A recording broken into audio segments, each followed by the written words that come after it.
let's get started with Paddy Pimblett shuts down UFC 319 rumor and sends warning to Ilia Topuria. Earlier in the week, Dricus du Plessis revealed that Paddy Pimblett and Justin Gaethje were set to co-headline the UFC 319 card in August. The news quickly went viral as members of the MMA community began to share their predictions. And before we continue, make sure to leave a like on the video to help support the channel. However, according to Paddy the Batty, there's no chance he fights in August. In a post on social media on Tuesday, Pimblett shot down the rumor. "Yous are mad if you think I'm fighting in August." Although he didn't shoot down a fight with Gaethje entirely, considering how much weight the streaking Scouser has to cut to make 155, it sounds like the UFC 319 card, which is just over 6 weeks away, is out of the question. Of course, it remains unclear whether Justin Gaethje is willing to accept anything less than a title fight, after Ali Abdelaziz said that Gaethje may retire if he doesn't get a title fight. The highlight played coy about his future, saying that he will fight again, but it has to be against a champion. In the meantime, as he looks to secure his own title fight, Pimblett sent some shots at Ilia Topuria during an appearance on Eric Nixick's podcast. Daniel Honzel and Sean's decision, but I think it's the only fight to me. You know what I mean? We haven't seen two people genuinely dislike each other since Conor Habib. And everyone's always dead cordial and all right, where I hate him. I absolutely hate him. I wanted him to lift pain on his life. You know what I mean? I'd like that fight to go 4 minutes 50 seconds into the 5th round, and I've landed 907 elbows, and I've disfigured his face. I don't want to quit knockout. I want to put him through pain. According to Michael Bisping, a fight between the two is almost certainly a lock for the November card at Madison Square Garden. During a recent video for his YouTube channel, he explained, "All of those questions will be answered when they fight at Madison Square Garden. You can bet your bottom dollar on it. I almost guarantee it, because I don't know. Who knows what the UFC has planned? Maybe they've got some surprise up their sleeve. But I can 99.999% say Paddy Pimblett, Ilia Topuria, they will be fighting at Madison Square Garden." Based on his recent comments, Ilia Topuria is already on board. Jamal Hill breaks silence on Khalil Roundtree loss. Last night, Jamal Hill finally decided to break his silence on his loss to Khalil Roundtree at UFC Baku. During his YouTube video, Hill talked about not being 100% and said that the anime community is overlooking the injuries and challenges he had to face recently. Hill also talked about not taking care of his body in between camps as well. Here's what Hill had to say during his YouTube video, and make sure to check out his YouTube channel for more content. But to be honest, I haven't been on my level now for quite some time. I think that people severely underestimate the injuries that I've dealt with and the things and the challenges that I've had to overcome with that. An Achilles tear to an athlete is a career ender, in a lot of cases. And then you compile that with the injuries that I've also dealt with, the tears to the knees from trying to come back and force my way back. Before injuries, anything, I was a natural. I'm a natural talent. To say things came naturally to me. I could hang around outside a camp.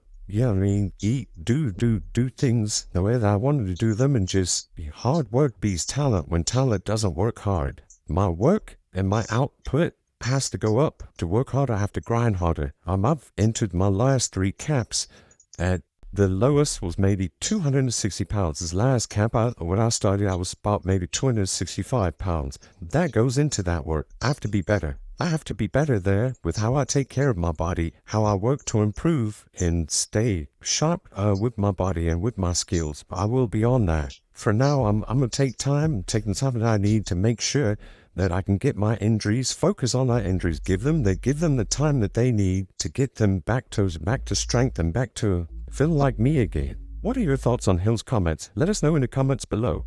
Caio Borralho predicts Khamzat Chimaev versus Dricus du Plessis. When Dricus du Plessis and Khamzat Chimaev step into the Octagon in Chicago, Illinois on August 16th, Caio Borralho will be keeping a close eye on how things play out. With just over 6 weeks to go until fight night, Borralho spoke with MMA Junkie about the middleweight title fight, explaining that while Chimaev may have the edge early on, the longer the fight goes, the better things will likely go for Dricus du Plessis. It's a hard question. I always pick against Dricus, and he always shut my mouth. He's doing very good. He's the champion, but Khamzat's a tough fight for everyone. I think this fight can be as fast as the Whittaker fight. Like, he can finish Dricus really fast. But past the first 2 rounds, the fight gets better for Dricus, so I'm not picking anyone, but that's the way I see the fight going. With his #1 contender fight against Nasruddin Imavov set to take place just 3 weeks later, Borralho is hopeful that a win will secure him a bout with the winner of the UFC 319 title fight. Ahmed Sarukian says Ilia Topuria is easier than Charles Oliveira. Although Ilia Topuria shocked the world with a first-round knockout win against Charles Oliveira, Ahmed Sarukian thinks that Topuria is an easier opponent for him than Dubronx was.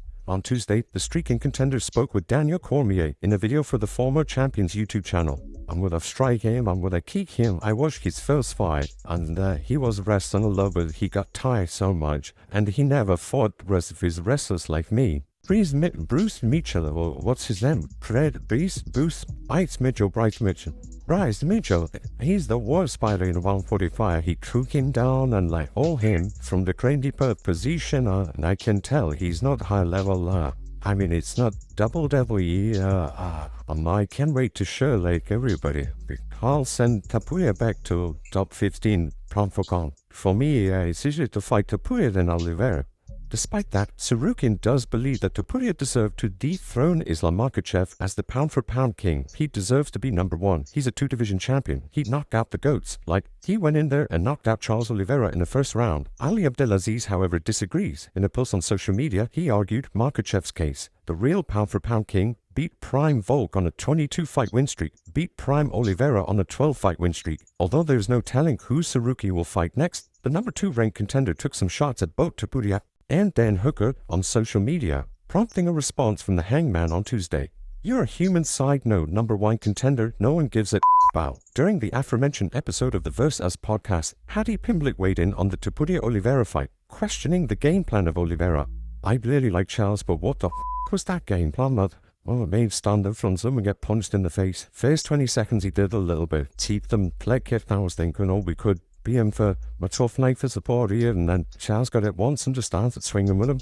But when he was walking outside the 10s a game and say, he looks nervous, yeah. And when he walked out, he was just smart. You know what, as I say, I'd love to know what their game plan was, because that was just, if it was out embarrassing, what are you doing just standing in the middle, swinging punches with him? Yeah. When he's a top-class boxer and he's got power, it blew my mind that how stupid he could be after that was his 47th pro fight. Yeah. And he was going and nail an amateur. Given all the activity at 155, it's safe to say the lightweight division may very well be the most exciting in the UFC. Israel Adesanya checks a fan for Jon Jones' comment. While at one point in time, Israel Adesanya and Jon Jones had a bitter rivalry, the two eventually wound up squashing things. On the heels of Jones's retirement, Izzy was quick to check a fan who tried to throw shade at Jones during a meet and greet at the UFC's annual fan expo. Hey, Izzy, you say Jon Jones? Hey. Wait, look at it. That's rude. Oh, that's Jon Jones. Jones with me if you have to beat people up. He blows going to some shop. I don't have to kick a man with sound now. He's going through a hard time right now. Get out of the as a fighter. It's really hard to be you can't just be rude like that. Jon Jones, you said, hey, beat his wife because of that. And then right, we all do dumb. They can't fight. We know what's purple. He's a piece. You're a piece. I'm a piece. No one's perfect. Can't kick a man with down. Well, you're dog. That is your plane. Understand? Yeah, people respect white birthright. He's a dickhead, look. He's a dickhead. Great, that can more respect you goes than human beings as well. He's a piece of great that he should brain. Podcast that. Although Jones may be retired for now, Adesanya predicted during a recent appearance on the Era Helwani show that the former pound-for-pound king will eventually return to the octagon.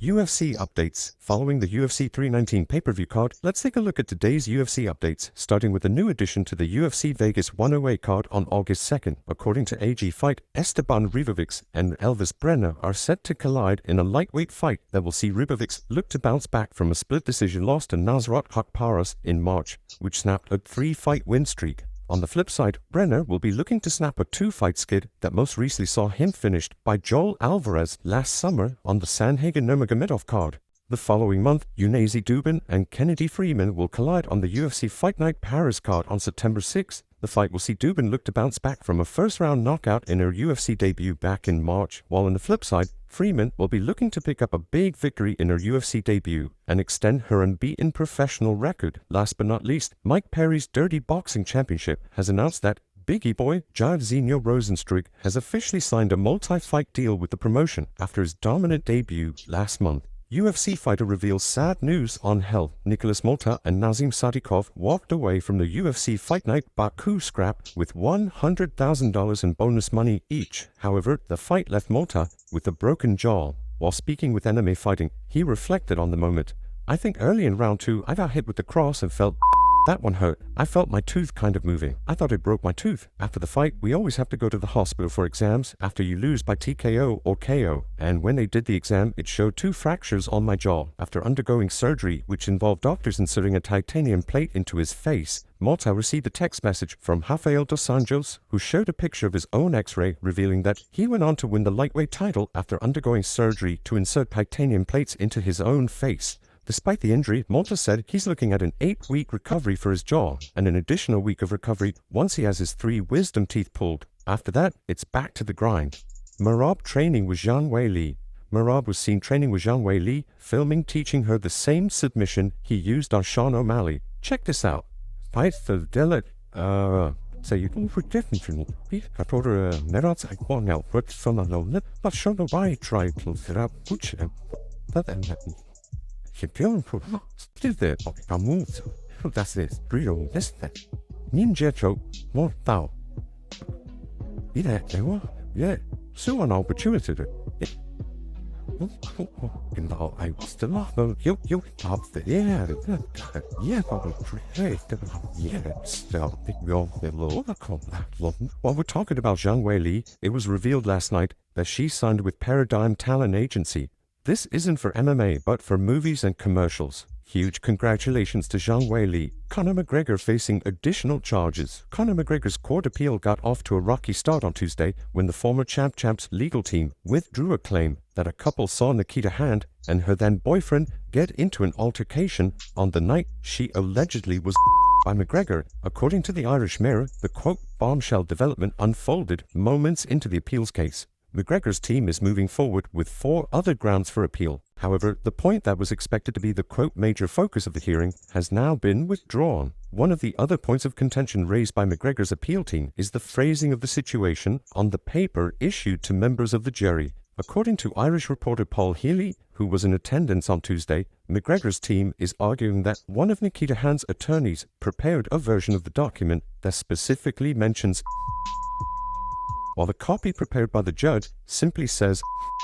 Despite that, as Nikita Hand's team argued, both sides ultimately agreed to the final version provided to jurors. On top of that, Hand's legal team argued that the term is an umbrella term. Healy relayed a quote from one of Nikita Hand's attorneys in which he ripped the technicality. It's an insult to the intelligence of the jury to say that they didn't know what the case was about. The attorney was also quoted as saying that he thinks McGregor's team is trying to get him off on a technicality, arguing that the former champ's team thinks they can, quote, waltz in here and think they can walk away from this. This morning, Conor McGregor's lawyer was back in court and found out that he could be facing additional charges along with the witnesses that he brought for testimony. Yesterday, the witnesses bailed last minute, and this confused everyone in court. The couple had sworn affidavits that this was the truth, but their claims were withdrawn by Conor and his legal team, which angered the court. Well, today, the judge wasn't happy and is considering if perjury occurred during this appeal case. They're referring the matter regarding the pulled witnesses over to the Director of Public Prosecution to potentially add on additional charges. Paul Healy, who's been covering the story on X, wrote, "Court has resumed. Judges say they will reserve judgment on the appeal. They'll also leave over the other application in respect of costs." And significantly, they're referring the matter regarding McGregor's pulled witnesses to the Director of Public Prosecutions. Perjury, for those who don't know, is when someone willingly lies while under oath in court. Perjury is a criminal offense in Ireland and can have a maximum sentence of up to 1 year in prison. The victim, Nikita Hand's legal team, immediately requested that Conor and his legal team apologize for putting her through this again. Do you think Conor McGregor's appeal had a flaw that could be exploited, so they pulled the witnesses last minute? Let us know your thoughts in the comments below. With all of this happening, it's clear Conor McGregor won't make a UFC